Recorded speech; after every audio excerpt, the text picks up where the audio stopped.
Strength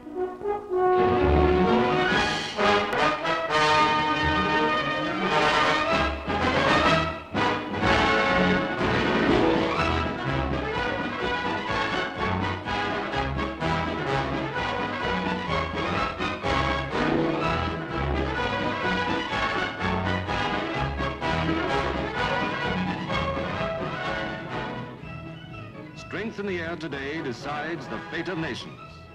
Air power must be ours where the cause of peace dictates. In the sky over Hong Kong, over the sands of the Middle East.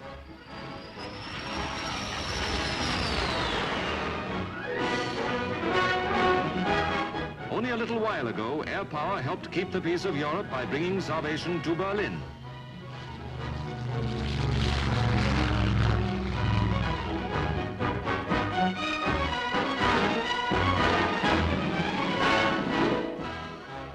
Now across the world to Asia, where those who fight terrorists in Malaya must be supplied by air.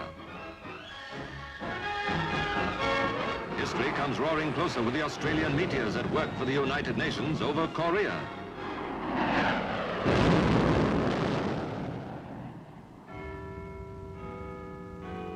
The nerve centre of the RAF is in London, in the Air Ministry in Whitehall, where the Air Council meets to say when and where and how. Secretary of State for Air, the Chief of the Air Staff, and other members of the Air Council meet to decide policy.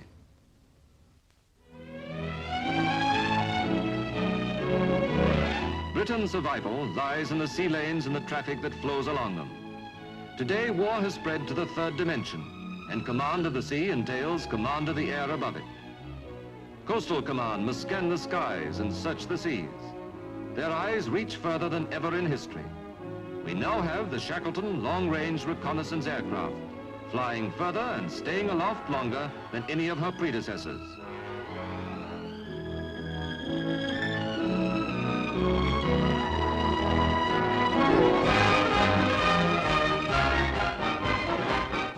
Fighter Command, now armed with something keener and swifter and more deadly to its foes than anything the last war ever saw.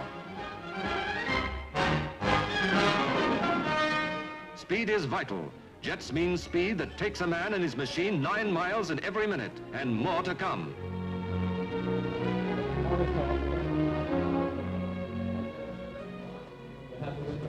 That means new techniques on the ground too. New methods of control. New operations. New radar eyes.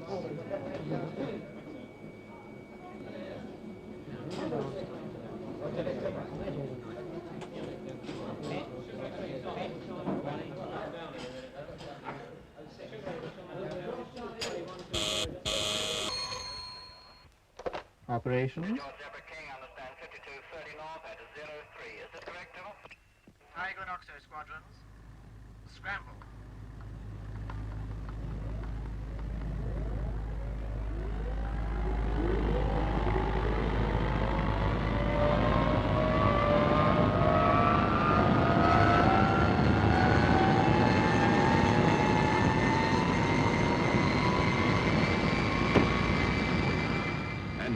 New standards of human skill. The mass takeoff that launches a squadron of jets almost simultaneously into the air from a crowded, howling runway like angry falcons.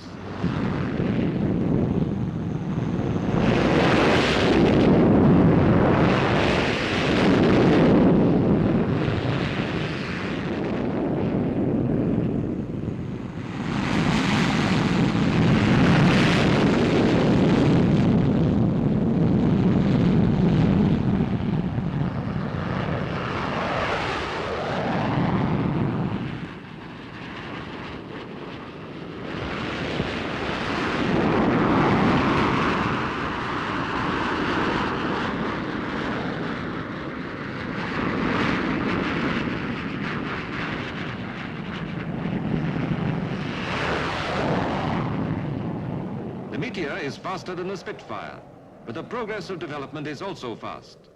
The Meteor is to be replaced by new fighters such as the Swift.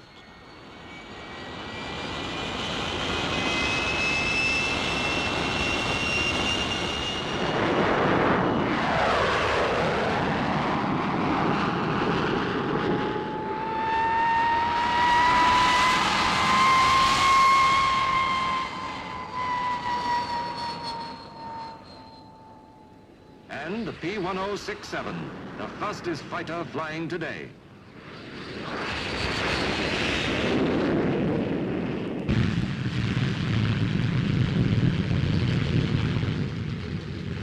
Among the bombers, Anglo-American cooperation is very close.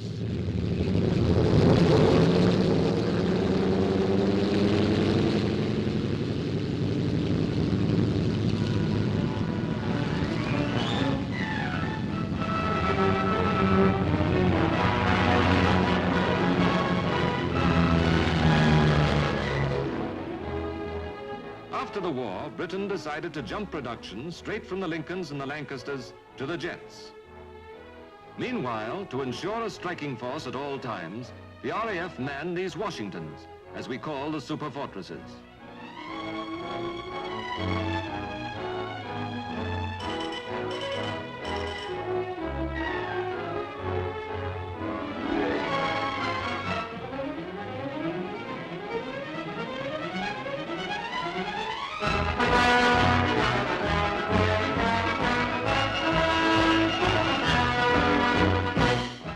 We've also provided bases for the United States Air Force, who operate such enormous airborne monsters as the B-36, most gigantic of bombers, a 10-engine battleship, 6 piston engines and 4 jets.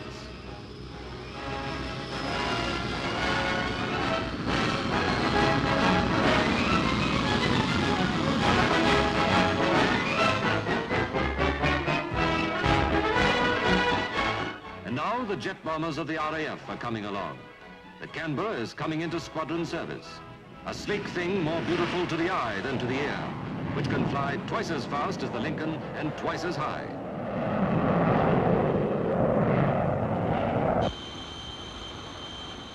The RAF's tremendously powerful weapon to come is the Valiant, the new 4-jet bomber, a magnificent example of British engineering.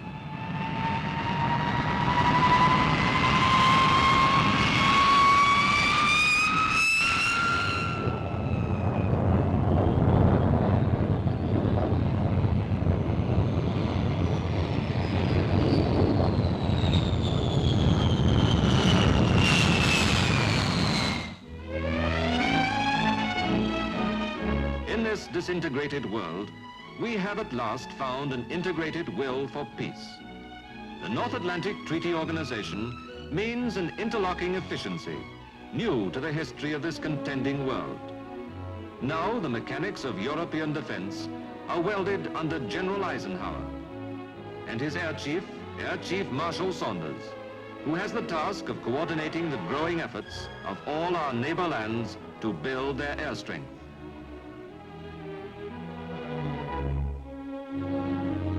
So the air, which covers without frontier or discrimination the surface of our Europe, becomes the junction of our cooperative effort.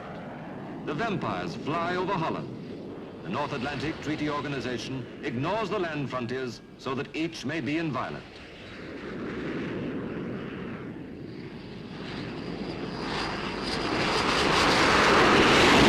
Those who live below, anchored to the anxious ground, watch the passage of the thing that means security to them and to us, and maybe to the world.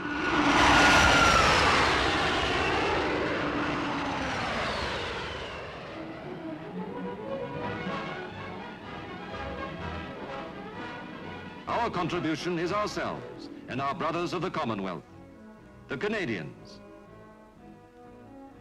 the Australians, the New Zealanders, the South Africans,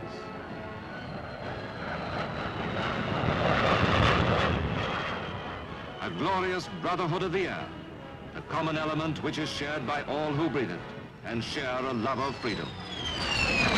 Freedom to be maintained by such roaring things as these.